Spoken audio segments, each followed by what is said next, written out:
How does Kong have a chance against Godzilla? So this has long been a question since the announcement of the hotly anticipated Godzilla vs. Kong, which I might add, oh my god, I cannot wait for. Now, thanks to the most recent toy leaks, we now may have an answer.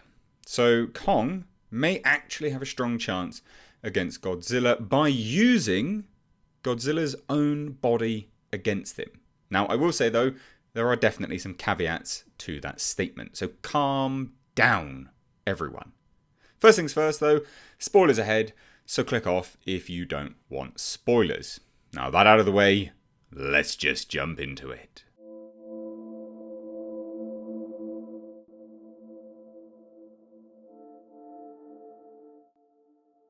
Now look, we have to get some of these caveats out the way, right? Let's talk Godzilla versus Kong.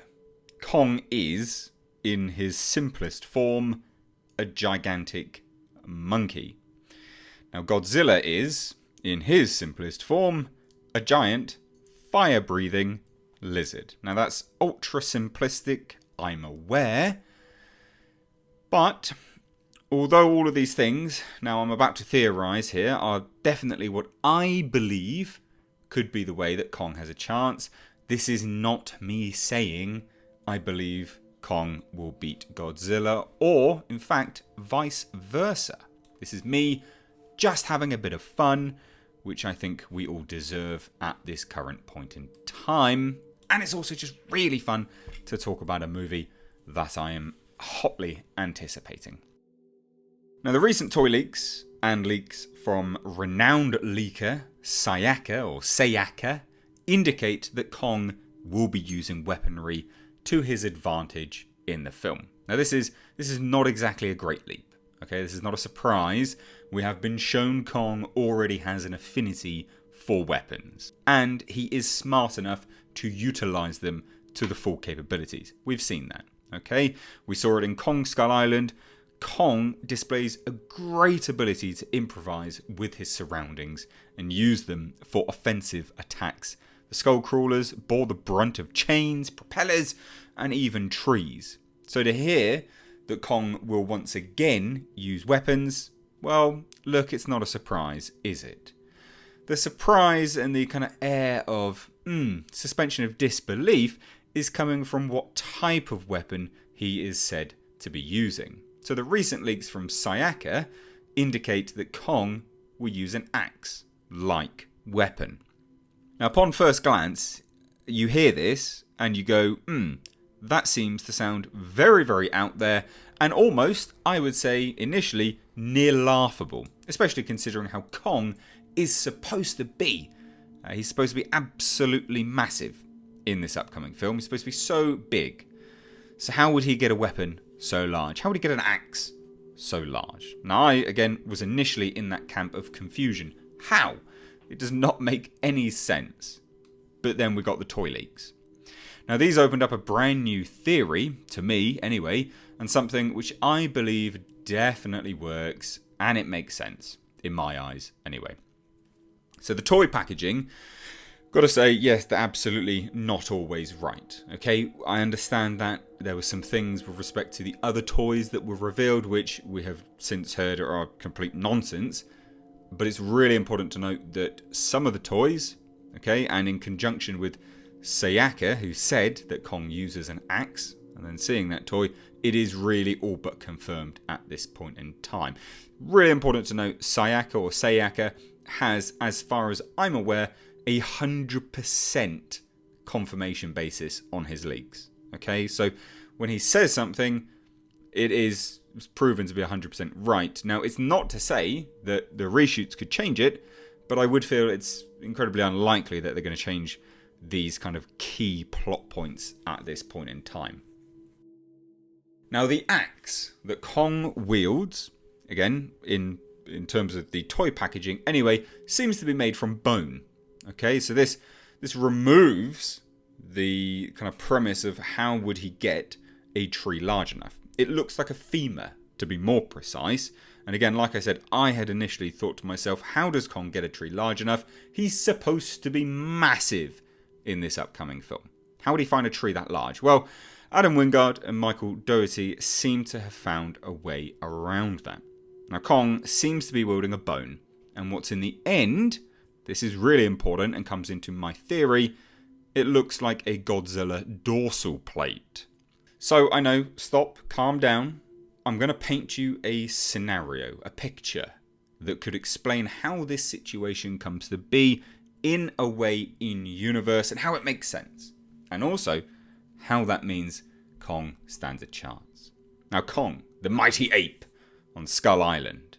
We know that at the end of Godzilla, King of the Monsters, that the Titans are converging on his domain. Many giant behemoths of nature. Monsters far larger than him, or far larger than he was when we last saw him. Anyway, they're all heading to his dominion. Now he fights them. He beats them. He protects his island, which we've seen he would do this, and he kills one of them. Now Godzilla arrives at Skull Island.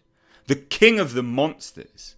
His subjects are being killed by this gigantic monkey. And he attacks. He takes this as a personal unbalance of nature. Kong and Godzilla, they enter into a giant battle for the ages. And Kong, being the wily ape we have seen him to be, picks up one of the bones from the monsters he has killed. And he begins using it on Godzilla, clubbing him, beating him with it.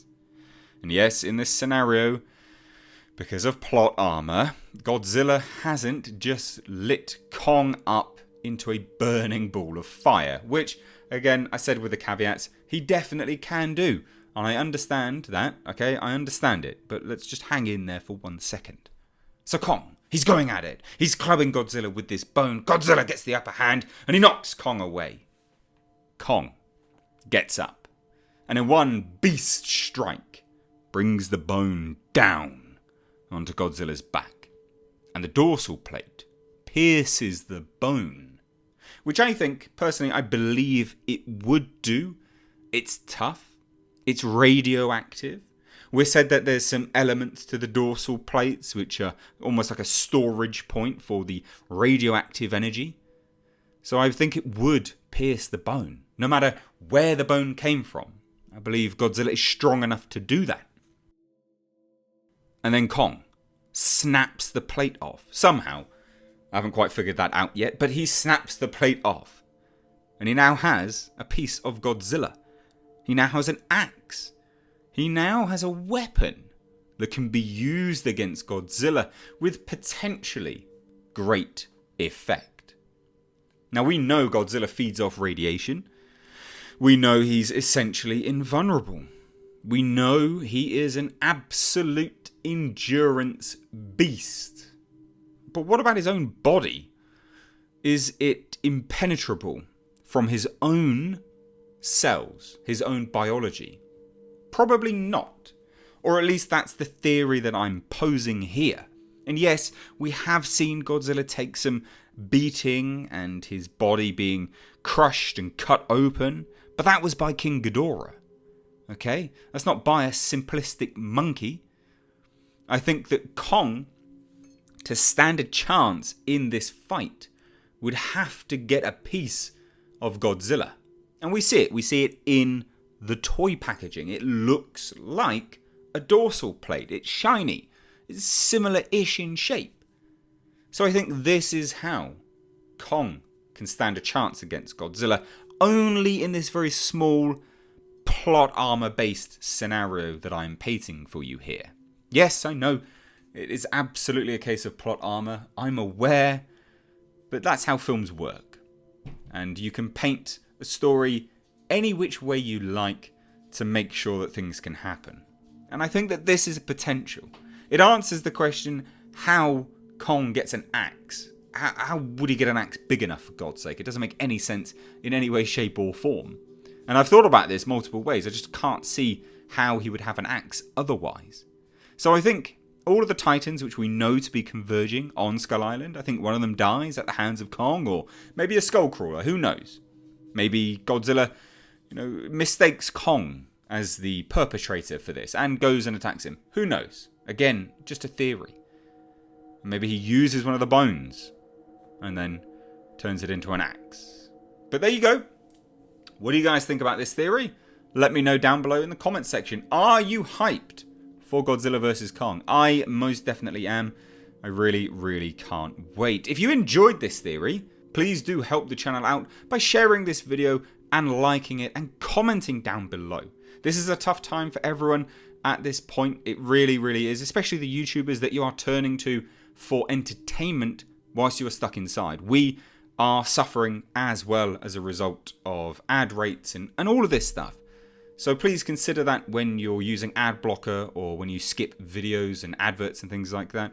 Consider that the YouTubers that you are watching right now may not be around for much longer if they can't earn enough to create the content that you are enjoying. Doesn't cost you anything, but it can really help them out to stay producing the content that you like. So consider running the adverts, or consider becoming a Patreon, which I'll leave linked down below. That can really help people out. But anyway guys, thank you so much for watching. I've been Mr. H.